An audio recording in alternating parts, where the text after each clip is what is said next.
You became a chiropractor to change lives, but no one showed you how to build a clinic that actually works.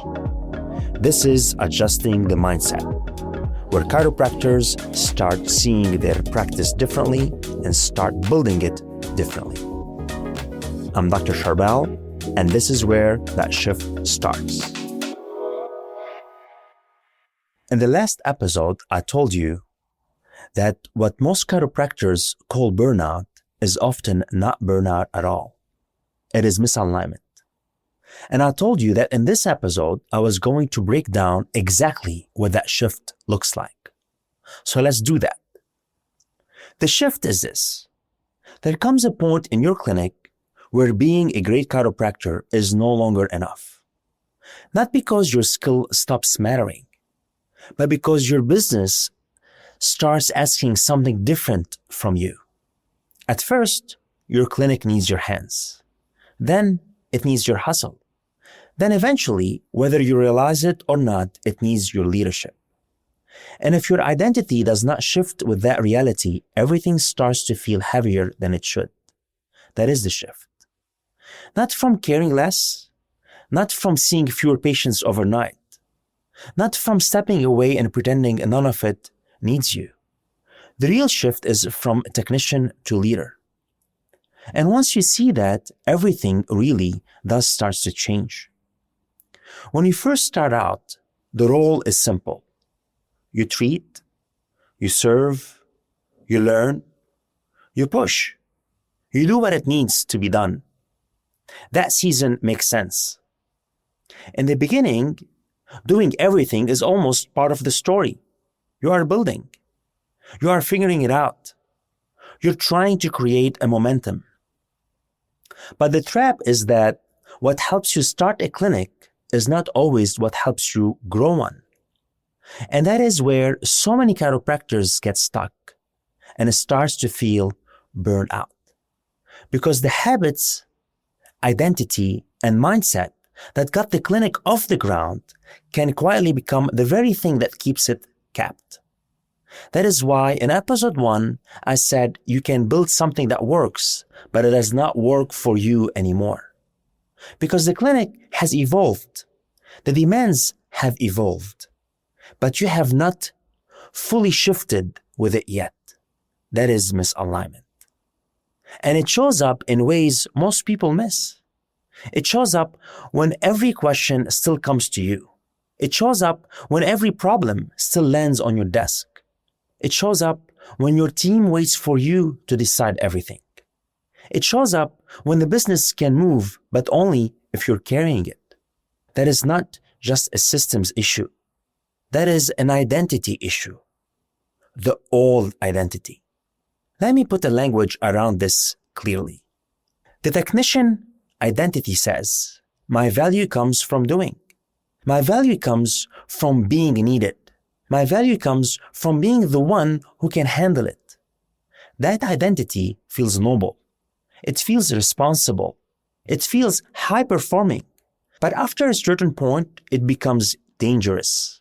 Because now the clinic grows, but your identity is still built around being central to everything.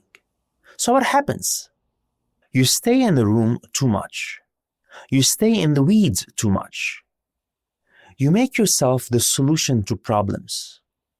The business should no longer need you to solve things personally. And then one day, you look around you and realize, I'm exhausted. I'm frustrated. I'm carrying too much. I built this thing, but somehow I feel trapped inside it. That is not because you are weak. That's not because you lost your edge. That is not because you suddenly became lazy. It's because your business crossed into a new season, but your identity is still living in the old one. That is the shift we are talking about. The easiest way to understand this shift is to see the 3 roles. Most chiropractors move through whether they realize it or not. First is the clinician. This is where almost everyone starts. You are treating, you are doing, you are producing. Your days are built around service and output. Your confidence often comes from how well you execute. There is nothing wrong with that season. It is necessary.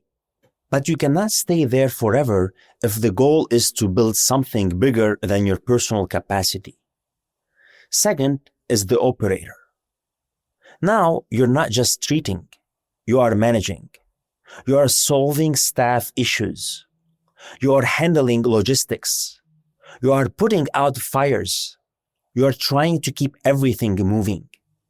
This is where a lot of people think they have grown. And in a sense, they have.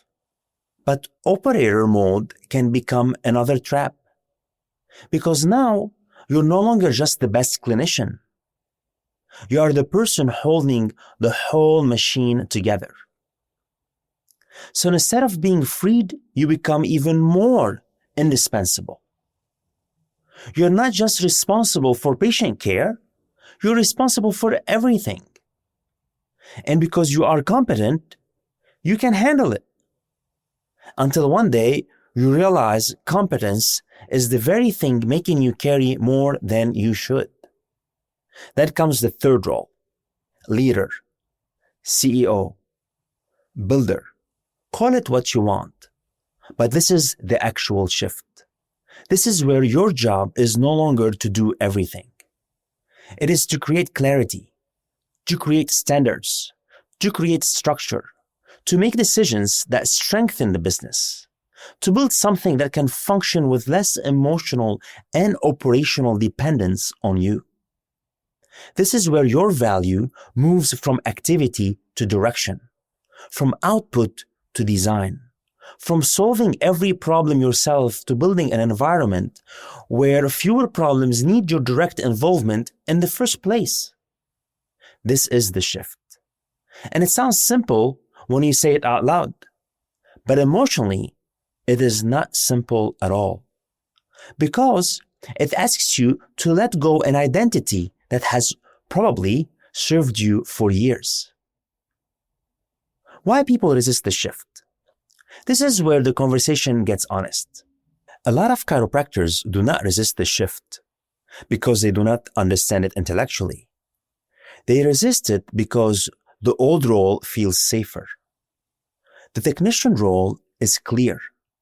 You know how to win there. You know how to be valuable there. You know how to feel productive there. Leadership is different. Leadership can feel less visible, less immediate, less emotionally rewarding in the short term. You cannot always point to leadership and say, I did that today, the same way you can after treating 20 patients. Sometimes leadership looks like having the hard conversation. Sometimes it looks like slowing down long enough to think. Sometimes it looks like building a process. Sometimes it looks like letting someone else step up instead of proving you can still do and do it all yourself. And if your identity is still tied to being the hero, you will resist it all. Not consciously, maybe, but behaviorally, absolutely. You will stay overly involved. You will keep deciding everything. You will keep jumping in. You will keep telling yourself the team is not ready. The systems are not ready. The timing is not right. But often the real issue is not the business is not ready. It is that you are not yet comfortable being valuable in a different way. That is alignment work. Because alignment is not just, does my schedule feel good?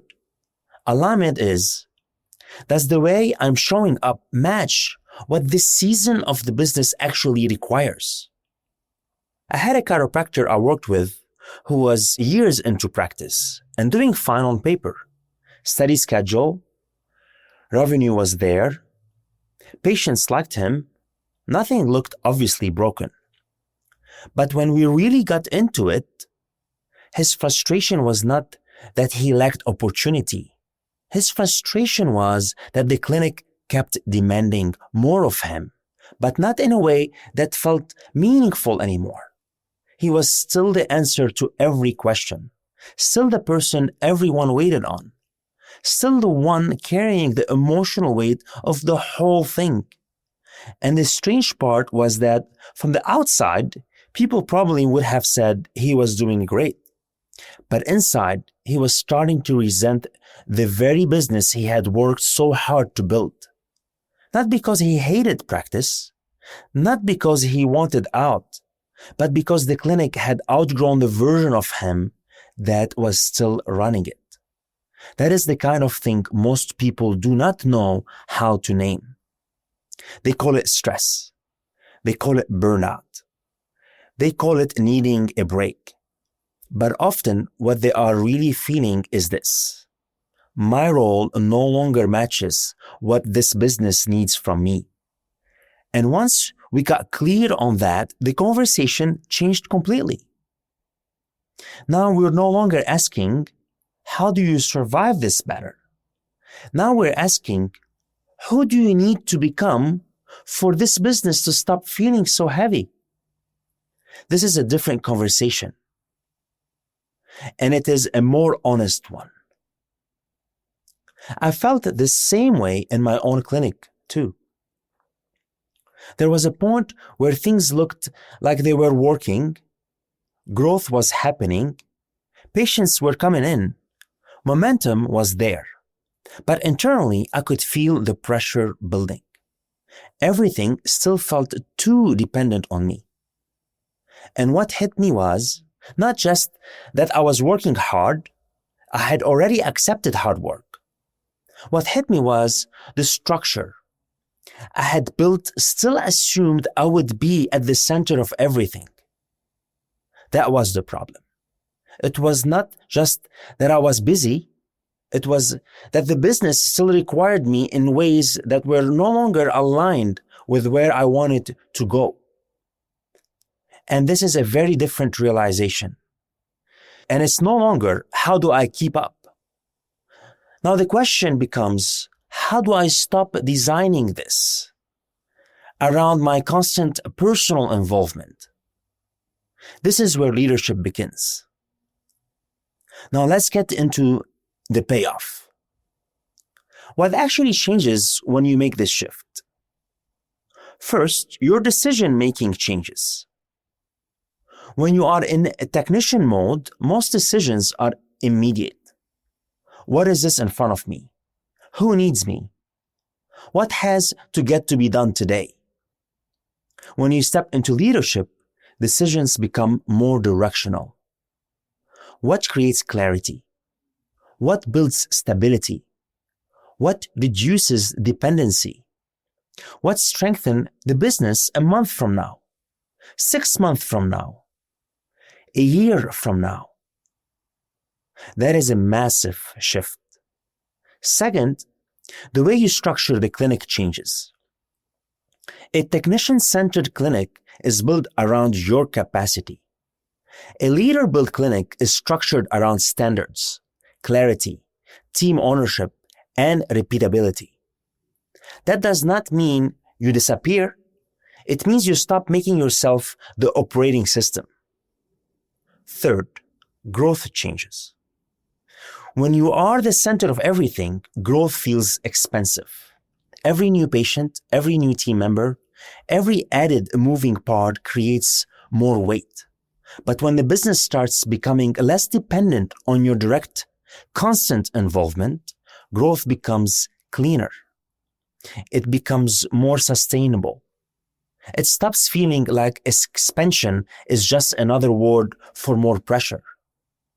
That is why I said at the end of episode 1 that once you see the shift, everything changes. Because it changes your decision, it changes your structure, it changes your growth. That was not hype, that was the actual point. What alignment really means here. Let me make one more thing very clear.